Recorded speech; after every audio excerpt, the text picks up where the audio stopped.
রাজশাহীর গোদাগাড়ী উপজেলার পাহাড়পুর গ্রামে এক অ্যাসফল্ট মিক্সিং প্ল্যান্টের ধোঁয়ায় নষ্ট হচ্ছে ফসল, মরছে মাছ।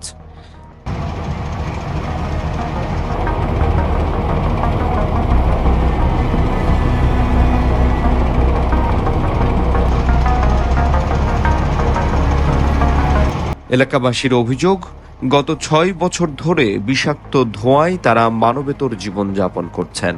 আর এই ৬টা বছর থেকে আমি খুব নির্যাতনের ভিতর আছি এবং খুব ক্ষতিগ্রস্তের ভিতরে এখানে আমি আছি।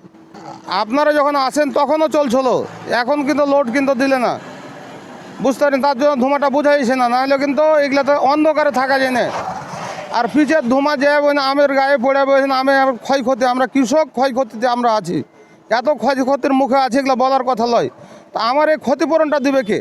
মানে ধোঁয়ার কারণে বাড়ি ঘর অন্ধকার, এই এলাকাটা গোটা অন্ধকার হয়ে যায় ধোঁয়াটা, মানে এত নিচ দিয়ে যখন বাতাসটা যখন নিচু হয়ে যায় তখন মানে বাড়ি ঘরের মনে হচ্ছে অন্ধকার হয়ে গেছে, এত পরিস্থিতি খারাপ।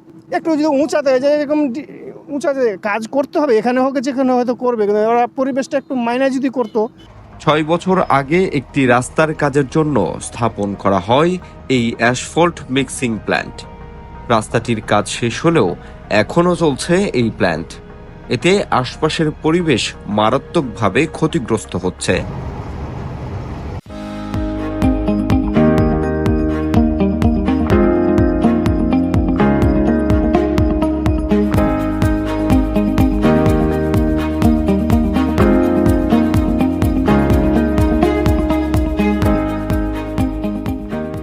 দেশের এই রাস্তাটা হচ্ছিল, যখন দেশের রাস্তা হয়েছে তখন হয়ে যায়, কিন্তু এইখান থেকে মানে বিভিন্ন জায়গাতে মনে করা যায় রাস্তা এখন ফুটে রয়েছে, এই অবস্থা।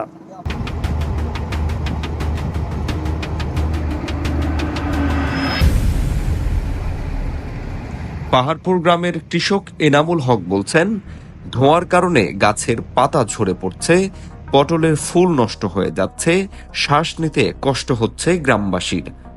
মাছ চাষি মেজবাউল হক জানান, তার পুকুরে ৪ লাখ টাকার মাছ মারা গিয়েছে। এই প্ল্যান্ট চলার কারণে আমার প্রচুর ক্ষতি হয়েছে। এই প্ল্যান্টটা চলে সকাল থেকে সন্ধ্যা পর্যন্ত চলে। যখন এই প্ল্যান্ট চলে তখন আমরা বাড়িতে থাকতে পারি না, আপনার বাড়িতে ভাত খেতে বসতে পারি না গন্ধর কারণে। আর এই গন্ধতে যখন ভিতরে যাচ্ছে তখন লাশ প্রশ্বাসে নিঃশ্বাস নিতে আমাদের কষ্ট হয়েছে, ছোটো বাচ্চাদেরও কষ্ট হয়েছে। এসব যদি এভাবে ধোঁয়া চলতে থাকে তাহলে আমরা খুব অশান্তির ভিতরে আছি। এ পুকুরে আমার ৩-৪ লাখ টাকার মাছ মেরে গেছে একদিন। অপর মাছ চাষি আব্দুল হাসিম বলেন, কালি পড়ে পানি বিষাক্ত হয়ে গিয়েছে। আমি এই যে কেবল এই যে দেখেন, এই যে কালি আমি পুকুর থেকে তুলে না ওনার আগে দেখাচ্ছি, শুধু কালি, পিচের কালি আর ধোঁয়া, আপনার তেলের ধোঁয়া সম্পূর্ণ। এই যে দেখেন, এই যে সবই মনে করেন যে কালি আর বালু। মাছ আমাদের এই পুকুরে মাছ মারা গেছে ৫ লক্ষ টাকার, এই ৩ মাস আগে। তো আমরা প্রশাসনের কাছে আকুল আবেদন যে আমাদের জন্য এটা বন্ধ হয়। স্থানীয়রা বলছেন, প্রতিদিন সকাল থেকে সন্ধ্যা পর্যন্ত প্ল্যান্টটি চালু থাকে। গ্রামে স্থায়ীভাবে এক ধরনের অন্ধকার ও গন্ধ ছড়িয়ে পড়ে। আমাদের বাড়ি, আমরা এই জায়গাতে বাস করি, এই যে কালি উঠছে, কালি মনে করেন যে আমার ভিতরে যাচ্ছে, শ্বাসকষ্টর ক্ষতি করছে, আমরা নিঃশ্বাস নিতে পারছি না। এই লেগে আমাদের ক্ষতি হয়েছে এই কালির জন্য। কালিটা আমাকে বন্ধ করার লেগে আমরা বলছি। অন্যদিকে সেই প্ল্যান্টের শ্রমিকরা বলছেন, অভিযোগের পর চিমনির পাইপ ১০ ফুট বাড়ানো হয়েছে, তবে এলজিইডি বা পরিবেশ অধিদপ্তরের পক্ষ থেকে নেই কোনো দৃশ্যমান উদ্যোগ। রিপোর্ট একটা দেওয়ার পরে আপনার যে পাইপ পাল্টানো একটা লাগানো হয়েছে, ওই যাদের পুকুর আছে না, পুকুরওয়ালা রিপোর্ট দিয়েছিল, ওই ধোয়াতে আপনার মাছ মরে যাচ্ছিল নাকি। না, আমাদের সমস্যা তো হয় না, আমরা খেটে খাওয়া মানুষ, আমাদের তো করার কিছু নাই। পুকুরওয়ালা বলেছিল যে আমাদের পুকুরে ধোয়া পড়তেছে, মাছ মরে যাচ্ছে, এই জন্য। এলজিডি কোম্পানির কাজ করি আমরা।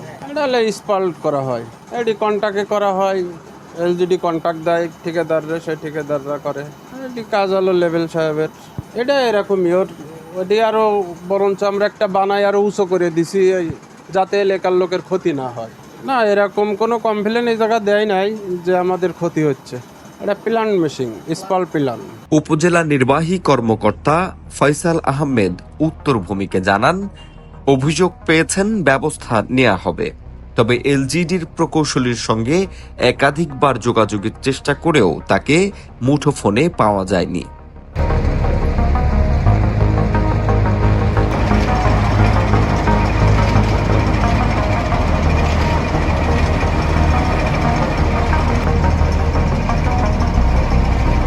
পাহাড়পুরের মানুষের এখন একটাই দাবি, তাদের জীবন ও পরিবেশ রক্ষায় কার্যকর ব্যবস্থা নেওয়া হোক দ্রুত।